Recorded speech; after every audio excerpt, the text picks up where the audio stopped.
فەرمایشتی ژمارە 26 پاداشتی درێژکردنەوەی مۆڵەتی قەرز لەسەر قەرزار.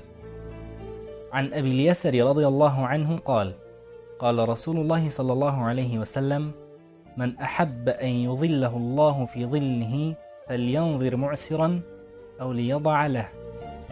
أخرجه ابن ماجه بجماري 2419 وصححه الألباني في صحيح الترغيب والترهيب جمالا وصد ويك. وأتى أبو يسر رضا رحمة خوالي بيدله پیغمبری خوا صلی الله علیه وسلم فرموویەتی هەر کەسێک حەز دەکات خوا بیخاتە ژێر سێبەری عەرشی خۆی لە ڕۆژی دوایی با چاوەڕوانی قەرزارێکی تەنگ دەست بکات کە ناتوانێت قەرزەکەی بداتەوە لە کاتی دیاریکراو یاخود هەر لێ خۆش بێ و لێ وەرنەگرێتەوە.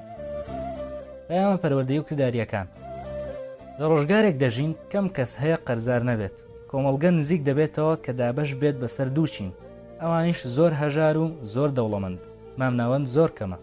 لەو حاڵەتانش هەژارەکان ناچار قەرز لە خواپێداوەکان دەکەن و قەرزار دەکەون.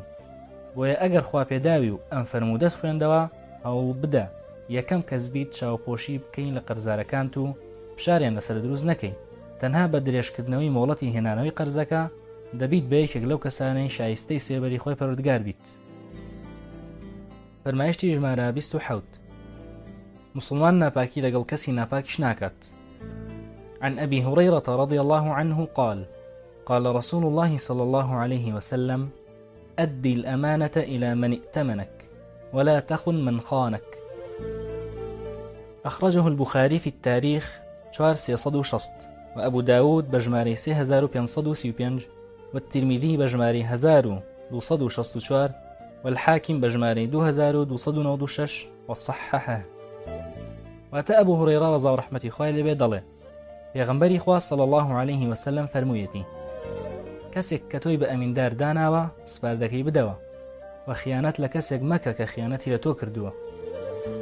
پەیامە پەروەردەی و کرداریەکان ئاینی ئیسلام تاک پەروەردە دەکات لەسەر چاکی و پاکی و دڵسۆزی و وەفاداری. فێڵ و غەش و خیانەت لە ئیسلامدا جێی نابێتەوە. تەنانەت ئەگەر کەسێک خیانەتی کرد نابێ خیانەتی لێ بکرێتەوە. کەسێک دایان پیسی کرد لەگەڵ مسلمانێک نابێت مسلمان هەمان کاری لەگەڵ بکاتەوە وەک تۆڵە و هەتا دوایی. پابندیت بە یاسا و ڕێساکانی شەریعەت ڕێزگرتنتە لە فەرمانی خوا و پێغەمبەرەکەی صلی الله علیه وسلم. بۆیە خیانەت مەکە لەگەڵ ئەو کەسەی خیانەتی لێ کردویت. فەرمایشتی ژمارە 28 خۆشەویستترین و نزیکترین کەس لە پێغەمبەر صلی الله علیه وسلم.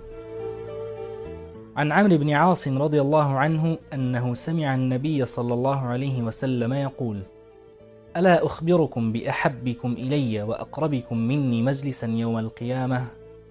فسكت القوم فأعادها مرتين أو ثلاثا قال القوم نعم يا رسول الله. قال أحسنكم خلقا. أخرجه البخاري في الأدب المفرد مجمال 272 وأحمد مجمل 6735 قال الهيثمي إسناده جيد 821. وأتى عمرو كري عاص رضا رحمة خوالي بيدا جيرته بستويتي كبيغمبر صلى الله عليه وسلم دي فرمو آيا هوالتان بدمي بخوشويسترينتان للايمن وبنزيكترينتان لكور ومجلسي من لروجي قيامت جا خلقك بيدنگ بون. دو جاريان سي جار فرمويا خلقك قوتيان بلا أي بيغمبري خوا. پیغمبر صلی الله علیه وسلم فرمووی ئەو کەسەتان کە لە هەمووتان ڕەوشی جوانترە. پەیامە پەروەردەی و کرداریەکان ڕەوشت بەرزین یەکێکە لەو چاکانەی لە تەرازووی کردەوە چاکەکاندا قورساییەکی زۆر زۆری هەیە. تەنانەت پێغەمبەر صلی الله علیه وسلم فەرموویەتی هیچ شتێک هیچ کردەوەیەک هێندەی ڕەوشت جوانی قورس نییە. ئەگەر دەتەوێت خۆشەویستترین کەس بیت لای پێغەمبەری خوا صلی الله علیه وسلم، ئەگەر دەتەوێت لە بەهەشت زۆر نزیک بیت لە پێغەمبەری ئازیز صلی الله علیه وسلم، ئەوە هەوڵ بدە ببیە خاوەن جوانترین ڕەوشت هەم بە کردار و هەم بە گفتار و هەم بە هەڵسوکەوت. فەرمایشتی ژمارە 29 پاداشتی قوددانەوەی تووڕەیی. عن معاذ بن أنس رضي الله عنه أن النبي صلى الله عليه وسلم قال من كظم غيظا وهو يقدر على أن ينفذه دعاه الله على رؤوس الخلائق يوم القيامة حتى يخيره في أي الحور شاء. أخرجه أبو داود بجماري 4777 والترمذي بجماري 2493 وابن ماجه بجماري 4186 والطبراني في الكبير بەژمارە 407. واتە معازی کوڕی ئەنەس ڕەزا و ڕەحمەتی خوای لێ بێ دەڵێ پێغەمبەر صلی الله عليه وسلم فەرموویەتی هەر کەسێک تووڕەی خۆی قوت داتەوە و دەری نەبڕێ لە کاتێکدا بشتوانێ دەری ببڕێ ئەوە لە ڕۆژی دوایی لە نێو هەموو دروستکراوەکان خوا بانگی دەکا و سەرپشکی دەکات هەتا بە ئارەزووی خۆی کام حۆری بیەوێ هەڵی بژێرێ بۆ خۆی. پەیامە پەروەردەی و کرداریەکان.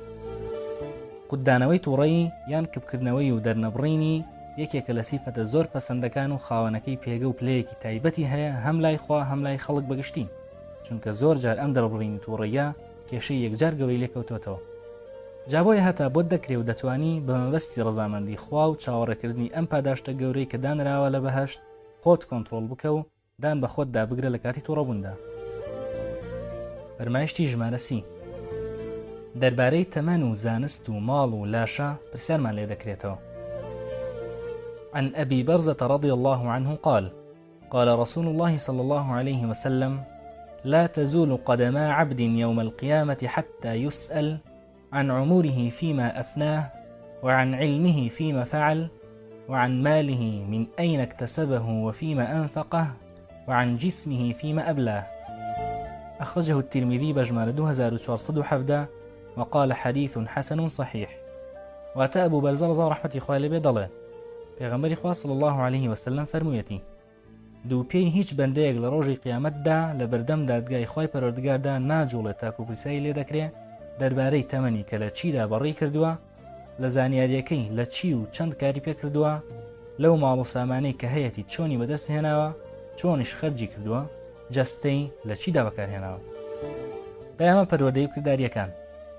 ژیان بۆ موسڵمان جیاوازە لەگەڵ هەر کەسێکی تر، چونکە موسڵمان بڕوای وایە مردن هەیە و سزا و پاداشتینا و گۆڕ هەیە، زیندووبوونەوە و لێپرسینەوە هەیە، بۆیە دەبێت زۆر وریا بێت و حیساب بۆ هەموو کردار و گفتارێکی بکات.